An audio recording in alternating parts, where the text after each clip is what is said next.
আপনারা যারা সোশ্যাল মিডিয়াতে জনপ্রিয়, আপনাদেরকে দর্শক দেখে, ফলো করার চেষ্টা করে, আপনারা এই যে দুদিন পর পর বিভিন্ন মানুষের সাথে ফেক ফেক ভালোবাসা দেখান, আবার তাদের সাথে সম্পর্ক বিচ্ছিন্ন করে অন্য মানুষের সাথে সংসার পাতেন এবং সেখানেও আবার বড় বড় স্বপ্ন দেখান, দর্শকের আপনাদের কাছ থেকে তাহলে কি শিখবে?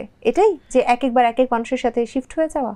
না, দর্শক আমার কাছ থেকে অ্যাটলিস্ট এটা কখনোই শিখতেছে না, কারণ আমি কখনো এরকম করি নাই যে একটা সম্পর্ক থেকে আরেকটা সম্পর্কে শিফট হয়েছি বা একসাথে মাল্টিপল মানুষের সাথে সম্পর্ক করেছি। হ্যাঁ, অন্য মানুষরা আপনি যাকে মিন করে বলছেন তারা হয়তো এই কাজটা করছে, তারা হয়তো এরকম করে এক সম্পর্ক থেকে আরেক সম্পর্কে গিয়েছে বা মাল্টিপল মানুষের সাথে সম্পর্কে জড়িয়েছে।